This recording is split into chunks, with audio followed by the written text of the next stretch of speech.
இளம் தலைமுறையினர் நோஞ்சான்களாக இருந்தால் அந்த தேசமும் நோஞ்சான் தேசமாக மாறிவிடும். உடலின் ராஜ உறுப்புகள், உள்ளுறுப்புகள், நமக்கு தெரிந்த வெளி உறுப்புகள் எப்படி ஆரோக்கியமாக இருக்கிறது என்பதை கண்டறிய முடியும். உள்ளுறுப்புகள் ஆரோக்கியமாக இருக்கின்றனவா என்பது நமக்கு தெரியாது. சிறுநீரகத்திற்கான பயிற்சி என்கிற அடிப்படையிலே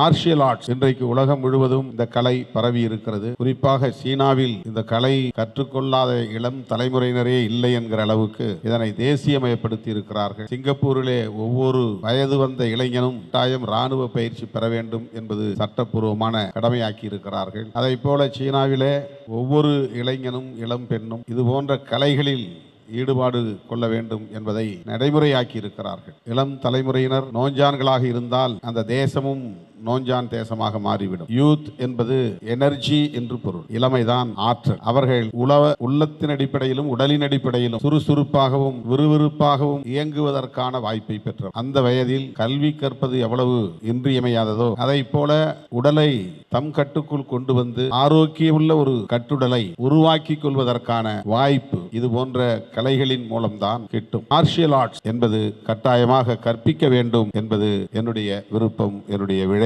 என்னுடைய கருத்து. என்னை போன்றவர்களுக்கு அதற்கான வாய்ப்பு கிட்டாமல் போய்விட்டது. விளையாட்டிலே ஆர்வம் இல்லாமல் இருந்த மாணவர்களுள் நானும் ஒருவர். கலைகளை கற்றுக்கொள்ளக்கூடியவர்களால் சோம்பேறியாக இருக்க முடியாது, மந்தமாக இருக்க முடியாது. வேலை செய்யாமல் வெறுமனே அரட்டை அடிக்க மாட்டார்கள். உடல் அவர்களை உசுப்பிக் கொண்டே இருக்கும், டைனமிக்காக இயங்க வைத்துக் கொண்டே இருக்கும். ஆகவே இந்த கலை என்பது வெறும் பரிசு பெறுவதற்கான கலை அல்ல, போட்டிகளில் பங்கேற்பதற்கான கலை அல்ல. உடலை 24 மணி நேரமும் விழிப்போடு இருக்க வைப்பதற்கான ஆற்றல் பெற்ற கலைகள் மார்ஷியல் ஆர்ட்ஸ் முதன்மை பங்கு வகிக்கிறது. அந்த கலையை தவறாக பயன்படுத்தக்கூடாது என்பதை போல வாழ்க்கையையும் முறையாக வாழ வேண்டும் என்கிற டிசிப்ளினை இது கற்றுத்தருகிறது. ஒரு நாளைக்கு எத்தனை மணி நேரம் உறங்க வேண்டும், எப்போது விழிக்க வேண்டும், விழித்தவுடன் என்ன கடமைகளை செய்ய வேண்டும், எப்போதும் உடலை சுறுசுறுப்பாக வைத்திருக்க வேண்டும், எப்படி அதை வைத்திருக்க வேண்டும் என்பதையெல்லாம் சேர்த்தே கற்றுத்தருகிற ஒரு கலை இது.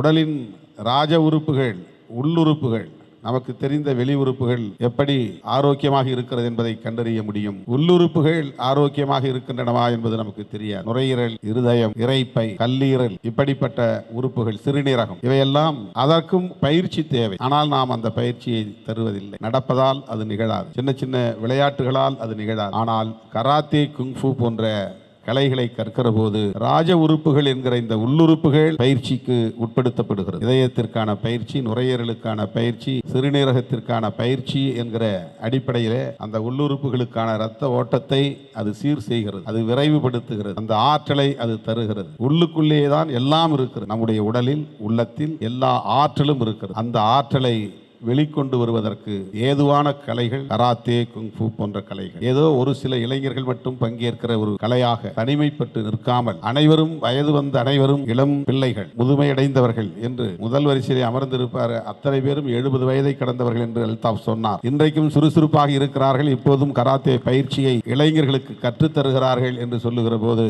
அவ்வளவு மகிழ்ச்சியாக இருக்கிறது. அப்படி உடல் உறுப்புகளுக்கான பயிற்சியை மேற்கொள்ளாதவர்கள் 70 வயது ஆனால் உளவியல் அடிப்படையிலே வயது மூப்பு ஆகிவிட்டது, இனி நாம் வேஸ்ட் என்ற ஒரு மனநிலைக்கு போய்விடுவார். ஒரே இடத்தில் மந்தமாக அமர்ந்து விடுவார். செய்வதற்கு வேலை எதுவும் இல்லை என்ற மனநிலைக்கு ஆளாகுவார்கள். ஆனால் இவர்கள் 70 வயதுக்கு மேலும் இளைஞர்களாக இருக்க முடியும் என்கிற நம்பிக்கையோடு இருக்கிறார்கள். அந்த தன்னம்பிக்கையை தந்தது இவர்கள் கற்றுக்கொண்ட மார்ஷியல் ஆர்ட்ஸ் என்கிற இந்த மகத்தான கலைகள் தான். ஆகவே மாண்புமிகு முதலமைச்சர் அவர்களுக்கு, நம்முடைய சட்டமன்ற உறுப்பினர் அன்பு இளவல்தா வேலு அவர்கள், துணை முதலமைச்சர் அவர்களுக்கும் மார்ஷியல் ஆர்ட்ஸ் என்பது அனைத்து பள்ளிகளிலும் கட்டாய பாடமாக்க வேண்டும், மாணவர்களுக்கு அதை கற்றுத்தர வேண்டும், அதற்குரிய ஏற்பாடுகளை செய்ய வேண்டும் என்று வலியுறுத்த வேண்டும் என வேண்டுகோள் விடுக்க வேண்டும் என ஒரு வேண்டுகோளை உரிமையோடு அவருக்கு வைத்து, வாய்ப்பு கிடைக்கிற போது நானும் முதலமைச்சரின் கவனத்திற்கு இதை எடுத்துச் செல்வேன் என்பதை சொல்லி, போட்டியில் பங்கேற்க இருக்கிற அனைவருக்கும், வெற்றி பெற உள்ள அனைவருக்கும் என்னுடைய நெஞ்சார்ந்த வாழ்த்துக்களை தெரிவித்து